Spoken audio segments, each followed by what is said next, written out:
안녕하세요. 얼마 전 멍청한 인간하고 이혼한 30대 여성입니다. 아무리 먹고 살기 힘든 시절이라지만 왜 이렇게 남의 것을 탐내는 사람이 많을까요?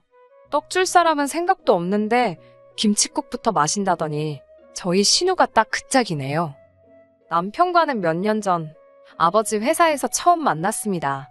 저희 아버지께서는 오래전부터 경기도에서 제법 규모 있는 포장업체를 운영하고 계세요. 직원 수도 제법 많지만 가끔 일거리가 밀릴 때면 아르바이트생 몇 명을 고용하기도 하시지요. 남편은 그렇게 고용된 아르바이트생들 중 한 사람이었고요. 반면에 저는 미국에서 유학을 마치고 돌아와 아버지로부터 일을 배우는 중이었습니다. 언젠가부터 눈에 띄게 건강이 안 좋아지신 아버지께서는 하루라도 빨리 사업을 저에게 물려주시고는 시골에 내려가서 지내고 싶다 하셨습니다. 물 맑고 공기 좋은 곳에서 어머니와 힐링하며 살고 싶으시다고요. 저도 그런 아버지의 소원을 들어드리고자 아버지 뜻에 따르기로 했네요. 사업을 물려받기 위해서는 아버지 사업체가 어떻게 움직이는지 처음부터 끝까지 다 알아야 했습니다. 그래서 작은 일 큰 일 가리지 않고 뭐든지 직접 부딪히며 배워야만 했고요. 그러다 보니 직원분들하고도 금세 얼굴을 익히게 되었고 아르바이트생들까지도 다 만나게 되었지요. 남편과도 그때 알게 되었습니다. 하지만 이후로 한동안 접점이 없었기에 그대로 잊고 지냈네요. 그러다 우연히, 정말 우연히 마주친 남편이 제게 반가운 채 인사를 하더라고요. 그러면서 다른 회사에 정규직으로 취직을 했다며 그만둔다 했습니다. 그 소식을 들으니 잘됐다 싶으면서도 왜인지 서운한 생각이 들더라고요. 남편이 일을 워낙 잘해서 저희 회사 내에서도 정규직으로 채용을 한 해 만에 말이 나오던 찰나라 더 그랬던 것 같아요. 아무튼 잘됐다고 가서도 열심히 하시라고 축하를 했어요. 그런데 남편이 우물쭈물거리더니 저에게 혹시 연락처 좀 가르쳐 줄 수 있냐고 물어왔습니다. 생각지도 못한 그의 말에 약간 당황하긴 했지만 못 줄 것도 없다 싶어서 제 연락처를 가르쳐 주었어요. 이후로는 본격적으로 서로를 알아가게 되었고요. 남편이 말하기를 자기는 처음부터 저에게 관심이 많았는데 아무래도 사장님 딸이라는 것 때문에 다가가기가 어려웠답니다. 그래서인지 서로 다른 직장에서 일을 시작한 이후로 남편은 전과 달리 굉장히 적극적인 모습을 보여주었지요.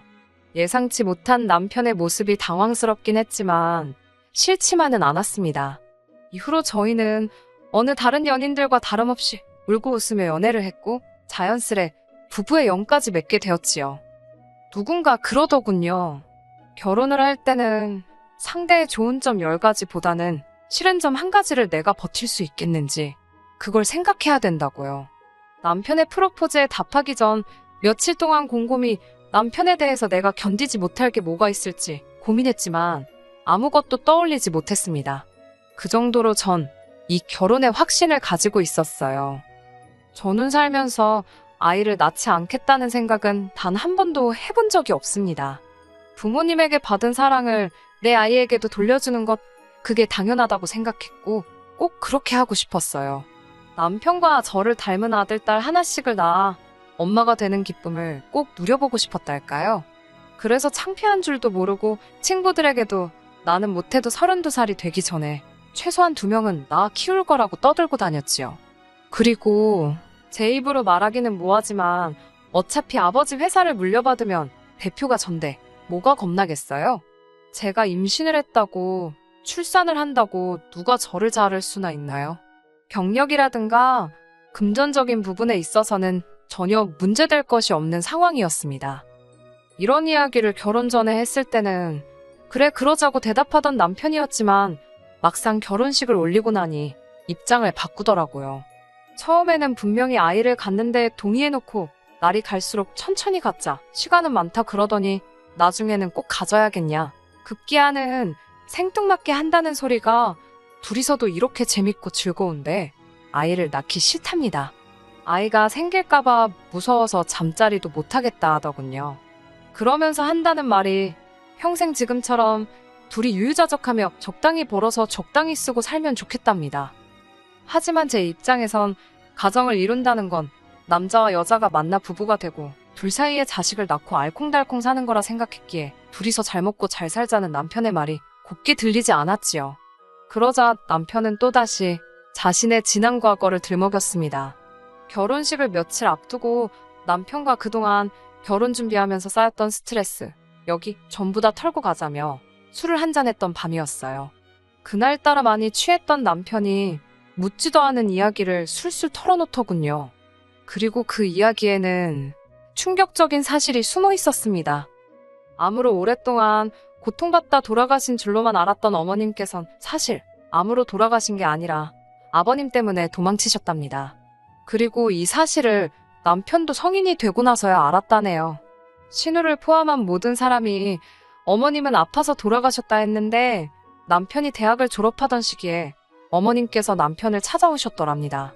남편을 찾기 위해 오랫동안 헤매이셨다던 어머님께서는 아버님의 욕설과 폭력을 도무지 견딜 수 없어서 신우와 남편을 두고 떠날 수밖에 없었다며 미안하다 하셨대요. 도망친 이후로 다행히 좋은 분과 만나 새로운 가정을 꾸리셨다면서 그래도 남편과 신우만 생각하면 미안하다고 몇 번을 사과하시더랍니다. 아이를 갖는 문제로 다툼이 반복되기 시작하자 남편은 마치 비장의 카드를 꺼내듯이 다시 한번 이 이야기를 꺼내놓았어요. 남편은 어떻게 엄마라는 사람이 자식 새끼를 버려놓고 도망을 가고 새살림을 차리냐면서 그럴 거면 애시당초 자식을 낳지 말았어야 한다고요. 그리고는 한다는 말이 자식 놓고 도망치는 어머니나 거지 같은 성질을 가진 아버지나 자기 눈엔 똑같다면서 자기는 자식을 낳기 싫다 했습니다. 사실 아버님께서는 지금도 뭐가 됐건 간에 그게 물건이건 사람이건 당신 뜻에 거스른다 싶으면 순식간에 욱하시고 화를 내십니다. 지난번에는 동네 식당에서 식사를 하시다가 맞은편에 앉은 여성분이 자기를 쳐다본다는 이유로 그 테이블에 가서 소위 깽판을 치시기도 하셨지요. 경찰도 오고 온 동네가 시끄러워 난리였다더군요. 아무튼 그런 아버님의 성질을 근거로 짐작하건대 어머님도 얼마나 괴로우셨으면 자식들 다 두고 떠나셨을까 싶어요. 같은 여자로서 조금은 이해가 되었습니다. 하지만 혹시나 어머님을 두둔하는 것처럼 보일까봐 말을 아꼈네요. 그리고 이후로는 할머님께서 보호자로서 남편과 신우를 돌봐주셨답니다. 그나마도 할머님이 돌아가신 이후로는 신우가 보호자 역할을 하게 되었다네요. 그래서인지 신우와 남편이 사이에는 단순한 남매지간의 우애를 뛰어넘어 애틋하고 끈끈한 무언가가 느껴졌습니다. 솔직히 신부인 제 입장에선 부담스러웠던 게 사실이에요. 하지만 두 사람의 우울한 사연을 알고 났을 땐 오히려 내가 더 잘해야겠구나. 바보같이 그런 생각을 했습니다. 신우 덕분에 내 남편이 어디 나쁜 길로 빠지지 않고 이렇게 훌륭하게 자랄 수 있었다는 고마운 마음이 컸으니까요. 하지만 사람 마음이라는 게 다 제 마음 같지는 않더군요. 신우는 한마디로 속다르고 겉다른 사람이었습니다. 그리고 남편의 여린 마음을 이용해 남편을 이리저리 조종하려 들었어요. 하긴 지금 생각해보면 이용한다고 이용당하고 있던 남편도 문제긴 하지만요. 한 번은 이런 일이 있었습니다. 결혼 후 처음 맞던 제 생일이었지요. 친정아버지께서 정말 비싼 명품백을 생일 선물로 사주셨어요. 하지만 처음에만 잠깐 들고 다녔지 솔직히 너무 비싸기도 하고 어디 딱히 메고 갈 만한 곳이 없어서 옷장 한 곳에 올려놓고 보관만 하고 있었습니다. 그런데 어느 날 저희 집에 놀러왔던 신우가 그 가방을 발견한 거죠. 원래도 신우가 그렇게 아무 때나 와서 여기저기 자기 마음대로 잘 열어보고 다녀요. 그러다 뭐 비싼 거 좋은 거 있으면 자기 달라고 억지 부리는 것도 다반사고요. 지금은 그 이야기를 하려던 건 아니니까 아무튼 신우는 제 허락도 없이 옷장 맨 위에 있던 핸드백을 들고 나와서는 저더러 부모 잘 만나서 이런 가방도 들고 다니고 좋겠다며 나는 누가 이런 가방을 사주나 그러더군요. 그러면서 제 남편을 바라보는데 진짜 미쳤나 싶더라고요. 바보 같은 남편은 또 그 와중에 난처한 얼굴을 하고 저를 쳐다보대요. 남편이 신우에게 애틋하다고 말씀드렸잖아요. 그래서인지 남편은 신우가 무슨 말만 하면 아주 저자세로 절절맵니다.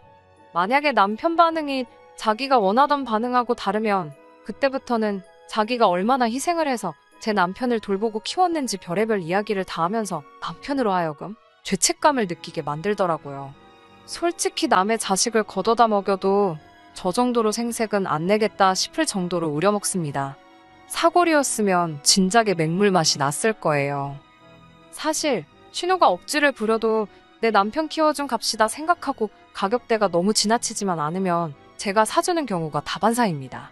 그런데 이번만큼은 남편 2달치 월급이랑 비등비등한 가격이었는데 제정신인가 싶었습니다.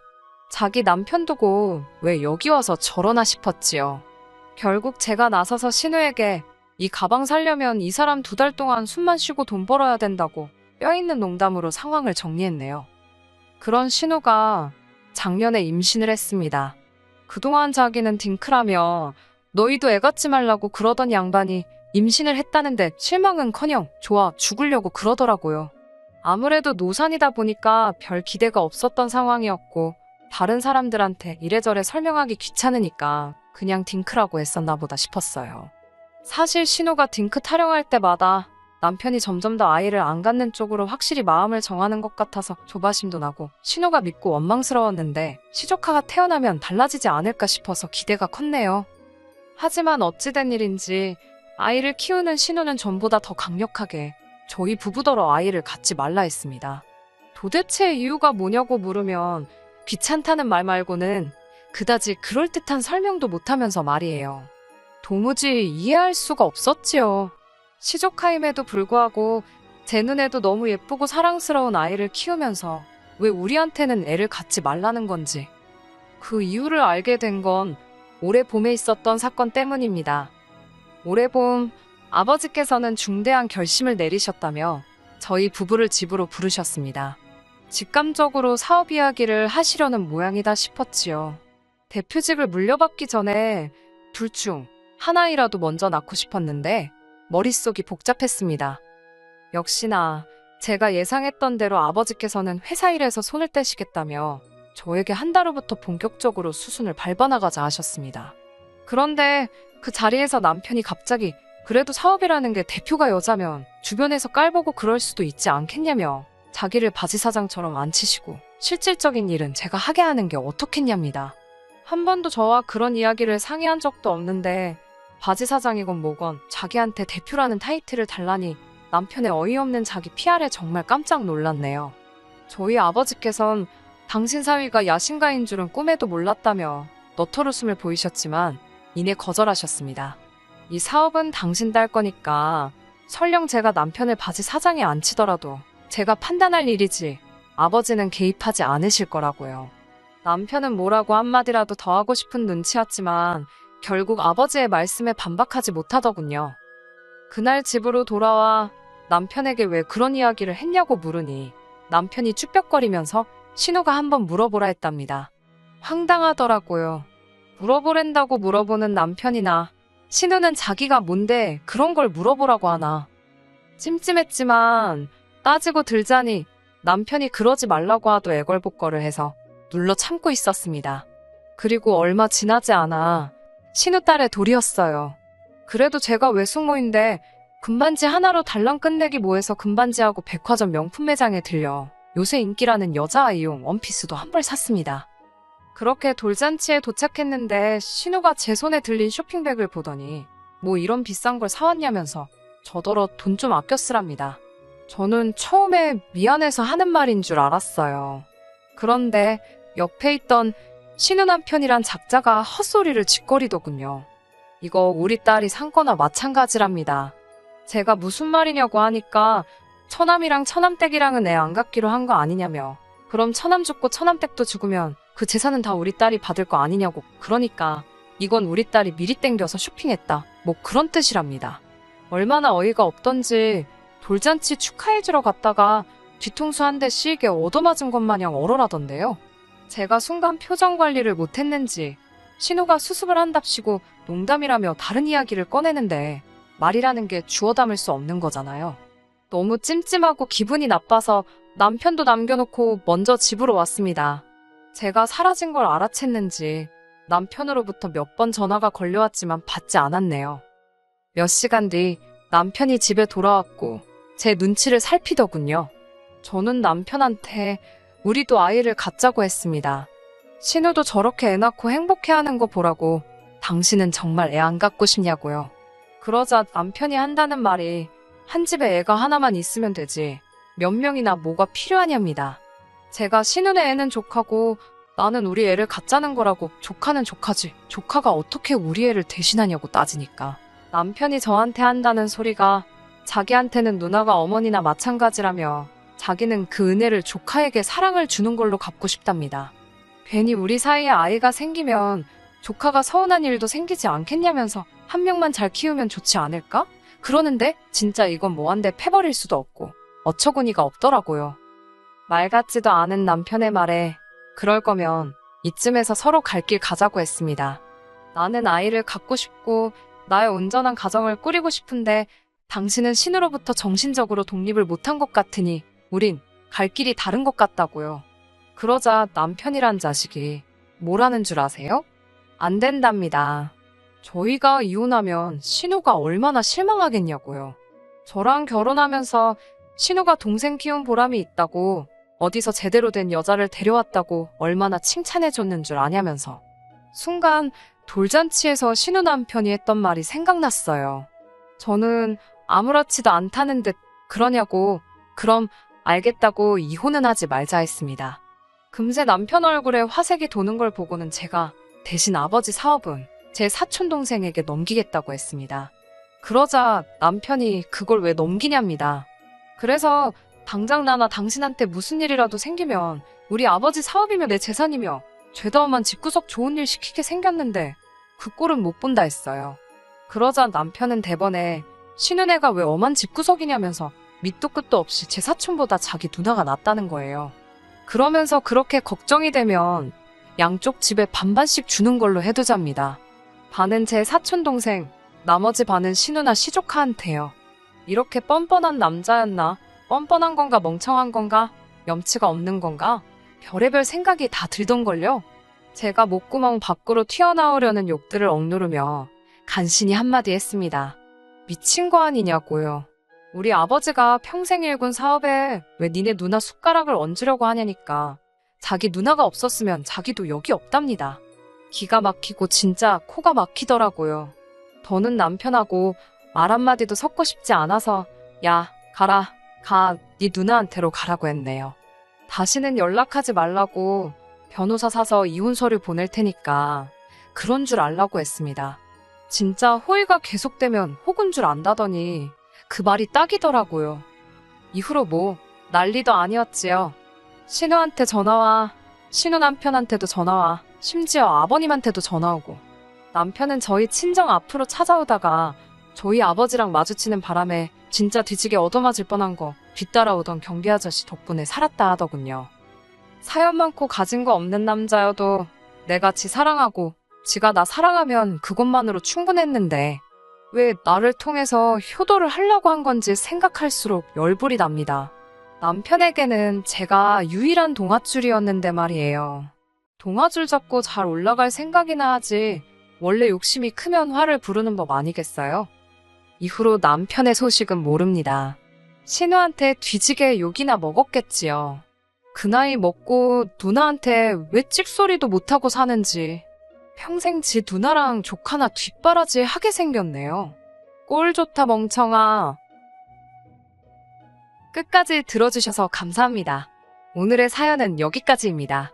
구독과 좋아요, 알람 설정 부탁드리고 더 좋은 사연으로 다시 찾아뵙겠습니다. 감사합니다.